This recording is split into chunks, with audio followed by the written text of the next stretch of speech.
नमस्कार श्रोताओं, मैं हूँ रजनी, आपकी दोस्त और होस्ट। बहुत बहुत स्वागत करती हूँ आप सभी का इस विशेष भेंटवार्ता के क्रम में। और आज विशेष भेंटवार्ता की कड़ी में हम चर्चा करने वाले हैं पोषण पखवाड़ा पर। श्रोताओं, 8 अप्रैल से 22 अप्रैल तक पोषण पखवाड़ा आयोजित किया जा रहा है और इस अवसर पर विभिन्न महत्वपूर्ण विषयों पर चर्चा की जा रही है, जिसमें आज महत्वपूर्ण विषय हम लेकर आए हैं आपके लिए। इसमें आज चर्चा का विषय है 1000 दिन महत्वपूर्ण क्यों है। और इस विषय पर जानकारी देने के लिए आज हमारे बीच आकाशवाणी रायगढ़ के स्टूडियो में उपस्थित हुई हैं दीपा सिंह बघेल जी, पर्यवेक्षक महिला बाल विकास विभाग रायगढ़ छत्तीसगढ़। नमस्कार मैडम, आपका इस विशेष भेंटवार्ता की कड़ी में और बहुत बहुत स्वागत है आकाशवाणी रायगढ़ के स्टूडियो में। नमस्कार मैम, मैं महिला बाल विकास से आपको पोषण पखवाड़ा के 8 अप्रैल से 22 अप्रैल तक जो चल रहा है उस पे विशेष जानकारी देने के लिए आज यहाँ पे आप लोगों ने मुझे आमंत्रित किया, उसके लिए आपका बहुत बहुत धन्यवाद। जैसा कि आपने पूछा कि 1000 दिवस महत्वपूर्ण क्यों हैं, क्या है 1000 दिवस? जी, 1000 दिवस गर्भाधान से लेके जब बच्चा गर्भ में आता है उस दिन से लेके बच्चे के 2 वर्ष तक का जो आयु होता है उसको वो दर्शाता है 1000 दिवस। इसी को महत्वपूर्ण 1000 दिवस के इसमें जाना जाता है। इस दौरान यदि अच्छे से पोषण, अच्छे से उसकी देखरेख की जाती है अच्छे से, तो उसका अच्छा विकास होता है। माना जाता है कि इस 1000 दिवस में मस्तिष्क का बहुत अधिक हिस्सा डेवलप होता है जी। इसलिए 1000 दिवस बहुत महत्वपूर्ण है। और इसमें हमारे बच्चे को क्या चाहिए, तो उसको स्वस्थ भोजन, प्रेमपूर्ण वातावरण और बचाव एवं सुरक्षा, खेल का समय, स्वस्थ वातावरण। जी, ये तो हो गई बात पहले 1000 दिन क्या है और ये बच्चे के लिए महत्वपूर्ण क्यों होता है।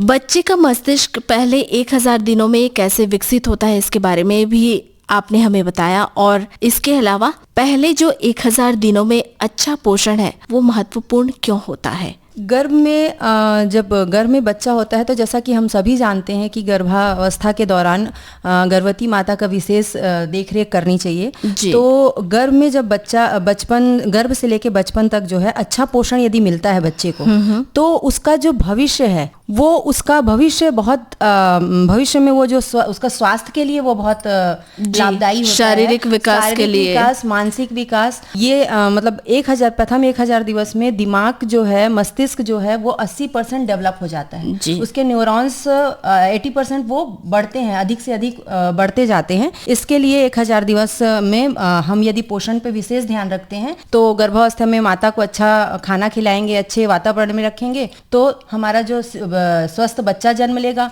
स्वस्थ बच्चे को यदि हम 6 महीने तक लगातार माता के दूध में रखते हैं और उसके बाद में उसको ऊपरी आहार अच्छे से खिलाते हैं तो बच्चा भी स्वस्थ होगा। जी, पोषण की जहाँ तक बात आती है तो आहार महत्वपूर्ण भूमिका निभाता है। इसमें माता को खान पान में कौन कौन सी बातों का ध्यान रखना चाहिए, कौन कौन सी चीजों का वह सेवन करें ताकि उनका बच्चा हेल्दी हो, स्वस्थ हो, शारीरिक विकास हो सके। खान पान में सबसे ज्यादा, जैसा कि हम लोग को जानकारी है कि हमारी थाली में तिरंगा भोजन होना चाहिए जी। ये सभी को मालूम है कि हमारा जो आहार होता है वो 3 रंग का होता है, जो कि जनरली हम लोग के थाली में देखने को नहीं मिल पाता है। जब भी हम खाने बैठते हैं तो या तो दाल नहीं होगी या सब्जी नहीं होगा या दोनों में से कोई एक रहेगा, मिसिंग रहती है। तो हमको सबसे ज्यादा तो ध्यान इसी चीज का रखना चाहिए कि जब भी हम खाना खाने बैठें तो संपूर्ण आहार लें। 3 रंग का खाना जरूर हमारी थाली में हो और समय पर खाना खाएं। और इसके अलावा आराम की भी आवश्यकता होती है गर्भावस्था के दौरान। तो खाना खाने के बाद कम से कम 1.5-2 घंटे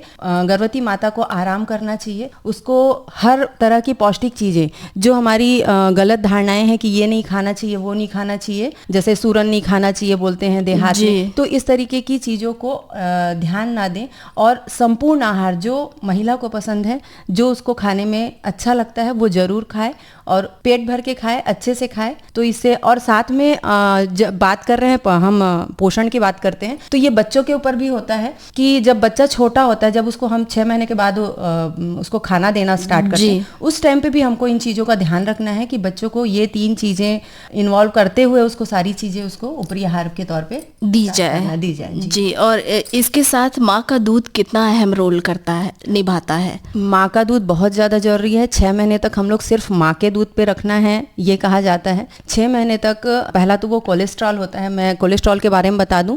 जब बच्चा जन्म लेता है तो उसके तुरंत बाद उसको जितनी जल्दी माँ प्रिपेयर हो जाए उतना जल्दी उसको प्रिपेयर करके जो पहला दूध पिलाते हैं उसको कोलेस्ट्रॉल कहा जाता है। तो वो देना बहुत जरूरी है। उसके बाद 6 महीने तक बच्चे को माँ के दूध के अलावा किसी भी चीज़ की आवश्यकता नहीं है। तो 6 महीने तक बच्चे को माँ का दूध ही देना चाहिए। 6 महीने के बाद बच्चे को ऊपरी आहार की आवश्यकता होती है और उसके साथ में माँ का दूध भी कंटिन्यू रखा जा सकता है। जी। इसमें बच्चे के लिए पहले 1000 दिनों में सुरक्षा क्यों महत्वपूर्ण हो जाती है? पहले 1000 दिन में यदि हम जैसे गर्भावस्था में जब बच्चा आया उस टाइम पे यदि हम उसको सुरक्षित नहीं रखेंगे, प्रेमपूर्ण वातावरण नहीं देंगे, माँ यदि तनाव में रहेगी, किसी तरीके का चिंता, टेंशन, डिप्रेशन में है, तो उस चीज का असर बच्चे के मानसिक और शारीरिक विकास पे भी पड़ता है। बिल्कुल। तो इसलिए हमको गर्भावस्था से ही बच्चे के लिए प्रेमपूर्ण वातावरण बनाना चाहिए, उसकी माँ को तनाव से मुक्त रखने की कोशिश रखनी चाहिए। जी। अब हमारा परिवेश ऐसा है कि हम जानते हैं कि ऐसा पॉसिबल नहीं है कि हम बिना तनाव के रह सकें।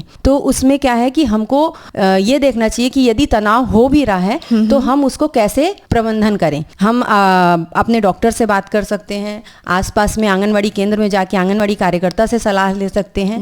तो यदि इस तरीके का कुछ भी प्रॉब्लम होता है तो हमको उसको ठीक करना चाहिए और इसके साथ में बच्चे को सुरक्षित वातावरण देना चाहिए। पास खेल रहा है या परिवार के साथ रह रहा है, क्योंकि उसका पूरा जीवन उस पर डिपेंड करता है कि वो किसके साथ रहता है, कैसी आदतें सीख रहा है, इसलिए उसको सुरक्षित वातावरण की बहुत आवश्यकता होती है। तनाव और आघात का पहले 1000 दिनों में बहुत प्रभाव पड़ता है, जैसा कि आपने हमें बताया। इसके अलावा परिवार की क्या भूमिका हो सकती है तनाव को कम करने के लिए या अच्छा माहौल देने के लिए?